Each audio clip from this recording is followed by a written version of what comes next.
యాత్రలో మీరు వారు చెప్పిన అంశాల మీద మీ స్పందన. ఈరోజు నిజంగా ఈ కూటమి ప్రభుత్వం ఏ రకంగా ఈ ఆంధ్ర రాష్ట్ర ప్రజల్ని మోసం చేసింది, ఎంత వ్యతిరేకత ఈ ప్రభుత్వం మీద ఉన్నది. ఇంకా 2 సంవత్సరాలు పూర్తయ్యేసరికే ఒక పిలుపునిచ్చేసరికి ఒక ఉద్యమంలా ప్రజలందరూ కూడా ఈ కూటమి ప్రభుత్వానికి వ్యతిరేకంగా ఇవాళ రోడ్డు ఎక్కినటువంటి పరిస్థితులు మనం చూసాం.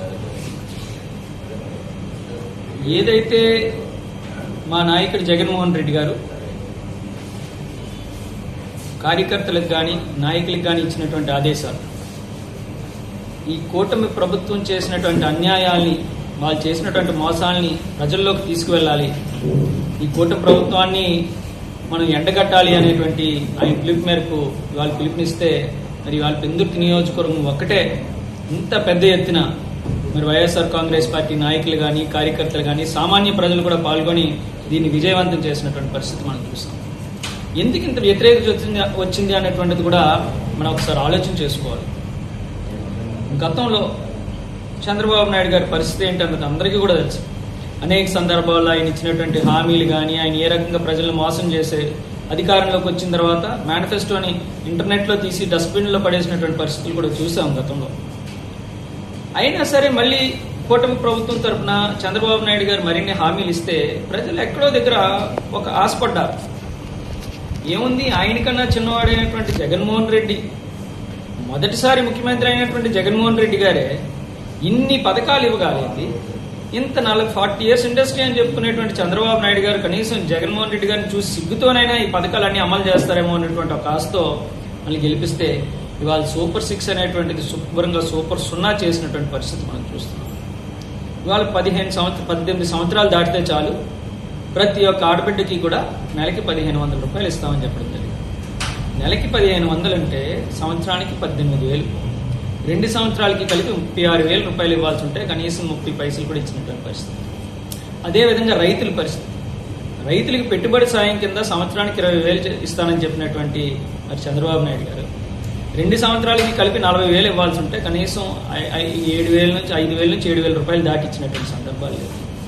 మరి ఉచితంగా సంవత్సరానికి 3 సిలిండర్లు అన్నారు, 2 సంవత్సరాలకి కలిపి 6 సిలిండర్లు ఇవ్వాల్సి ఉంటే కనీసం 1 సిలిండర్ కూడా పూర్తిగా అందరికీ అందించినటువంటి పరిస్థితులు కూడా లేవు. మరి నిరుద్యోగులు ముఖ్యంగా ఇవాళ పవన్ కళ్యాణ్ గారు కానీ చంద్రబాబు నాయుడు గారు కానీ బాండ్లు ఇచ్చారు. నేరుగా సంతకాలు పెట్టి ప్రతి ఇంటికి బాండ్ ఇచ్చి ప్రతి ఒక్క నిరుద్యోగికి కూడా 20 లక్షల ఉద్యోగాలు కల్పిస్తాం, లేకపోతే ప్రతి నిరుద్యోగికి కూడా నెలకి 3,000 రూపాయలు నిరుద్యోగ వృత్తి ఇస్తామని చెప్పారు. మరి నెలకి 3,000 అంటే సంవత్సరానికి 36,000, 2 సంవత్సరాలకి కలిపి 72,000 రూపాయలు చెల్లించాల్సి ఉంటే కనీసం 70 పైసలైనా ఇచ్చారా అని చెప్పి నేను అడుగుతున్నాను. ఇంకా SC, ST, BC మైనారిటీలకి అయితే 50 సంవత్సరాలు దాటితే చాలు 4,000 రూపాయలు పెన్షన్ అని చెప్పారు.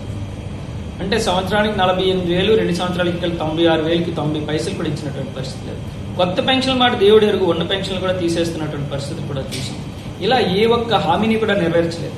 ఒక పక్క డిఎస్సి, ఆ డిఎస్సి ఎంత దగా డిఎస్సిగా తయారైందో కూడా ఈ మధ్యన మేము అన్ని కూడా వివరించడం జరిగింది. దాని మీద కూడా అనేకమైనటువంటి కార్యక్రమాలు చేశాం. మరి ఇదే లోకేష్ గారు పక్క రాష్ట్రం కర్ణాటకకి వెళ్ళి, అనంతపూర్ బార్డర్లో కర్ణాటకకి వెళ్ళి అక్కడ సెల్ఫీలు తీసుకున్నారు పెట్రోల్ బంకుల దగ్గర.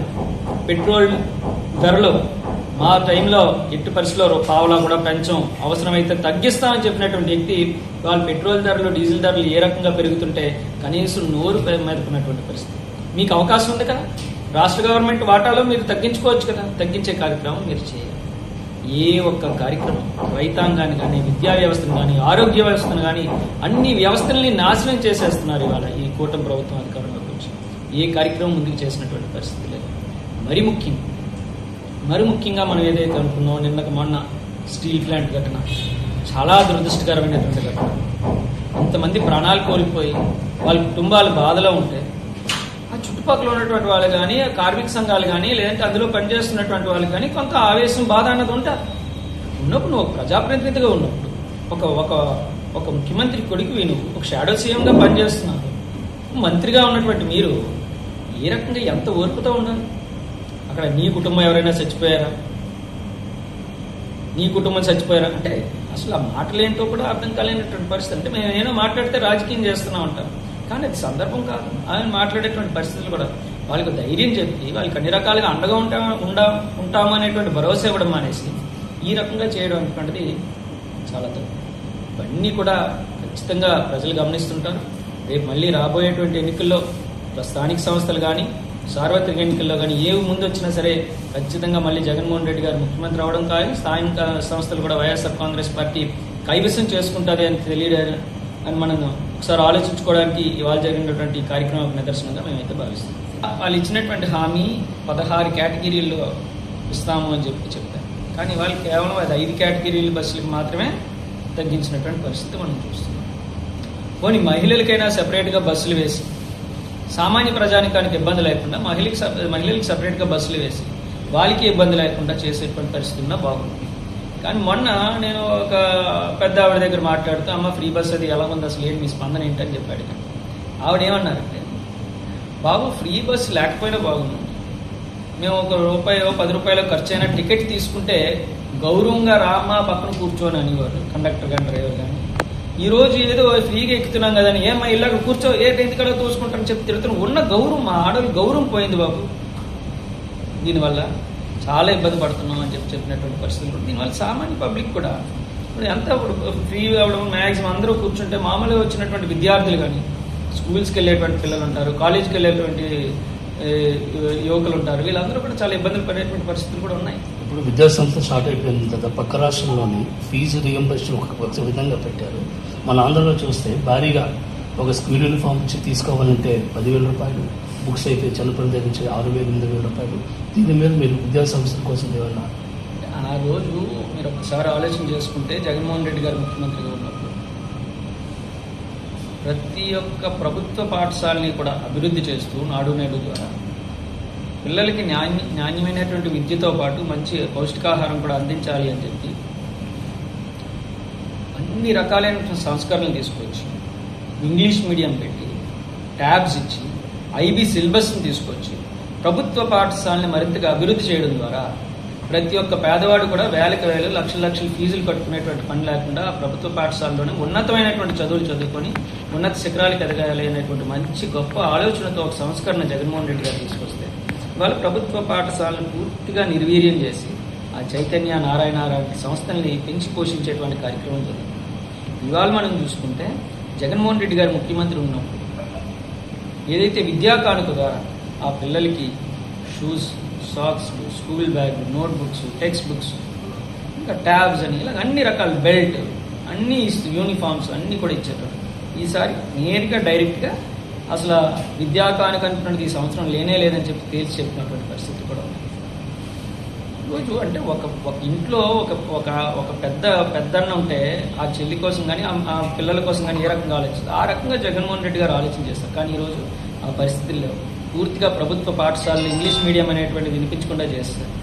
వాటిని నిర్వీర్యం చేస్తేనే మళ్ళీ వాళ్ళ ప్రైవేట్ స్కూల్స్ అన్నీ కూడా బాగుపడతాయి. ఇప్పుడు మళ్ళీ మీ ప్రభుత్వం వచ్చిన తర్వాత సామాన్య ప్రజలకు కానీ మధ్యతరగతి కుటుంబాలకి ఒక విధానం ప్లాన్ ప్రకారం ఉంటుందని మీకు వైఎస్ఆర్ అనేటువంటి పేరు, ఇది వైఎస్ రాజశేఖర రెడ్డి గారు కానీ వైఎస్ అనేటువంటి పేరు వైఎస్ జగన్మోహన్ రెడ్డి గారు, ఈ బ్రాండ్ ఏదైతే ఉందో ఇది ప్రతి ఒక్క పేదవాడి సంక్షేమం, ప్రతి ఒక్క మధ్యతరగతి వాడి బాగు కోరుకునేటువంటి ప్రభుత్వం. కానీ చంద్రబాబు నాయుడు గారి ప్రభుత్వం ఇప్పుడు కూడా పెత్తందారుల వ్యవస్థ. డబ్బు ఉన్నటువంటి వాడిని ఇంకా డబ్బు ఉన్నటువంటి చేయాలి, కానీ పేదవాడిని ఎక్కడొక్కడ బయటకు ఎదగనిచ్చేటువంటి పరిస్థితి చంద్రబాబు నాయుడు గారి ప్రభుత్వంలో ఉండదు. మనం చూస్తూనే ఉంటాం. ఎప్పుడు కూడా మీరు ఎక్కడైనా చూడండి, ఎక్కడ పరిస్థితి ఉండేటువంటి సిస్టమ్ ఉంది. కాబట్టి రేపు ప్రజలన్నీ కూడా గమనిస్తున్నారు. ఆల్రెడీ తప్పు చేసామనేటువంటి భావన, మనం పొరపాటు చేశామేమో, ఈ ప్రభుత్వాన్ని కూటమి ప్రభుత్వాన్ని అధికారానికి తీసుకొచ్చే భావన ఆల్రెడీ ప్రజల్లో ఉంది. అది ఈ రోజుకే సగం కనబడింది. మీరు ఇంకొక సంవత్సరం వాకి చూడండి, ఇంకా పెద్ద ఎత్తున రేపు స్థానిక సంస్థల ఎన్నికల్లో కానీ రేపు రాబోయేటువంటి ఇంకా పెద్ద ఎత్తున మనకి వ్యతిరేకత. కూటమి ప్రభుత్వం జనరల్గా మనం ఉంటున్నటువంటి ఎయిర్పోర్ట్ ఇది నేవీకి సంబంధించినటువంటి ఎయిర్పోర్ట్.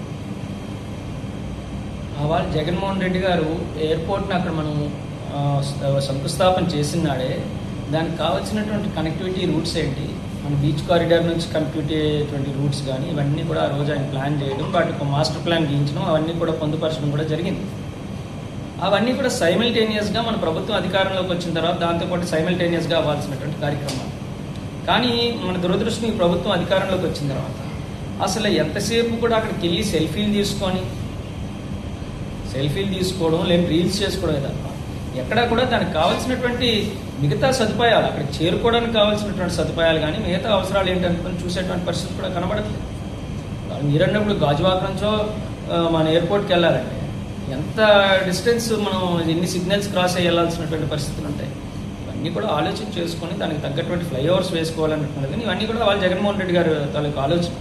ఇప్పుడే దానికి కావాల్సిన మాస్టర్ ప్లాన్ అంతా కూడా రెడీ అయింది. కానీ వాళ్ళు ఈ ప్రభుత్వం దాన్ని పట్టించుకోకపోవడం దురదృష్టకరం.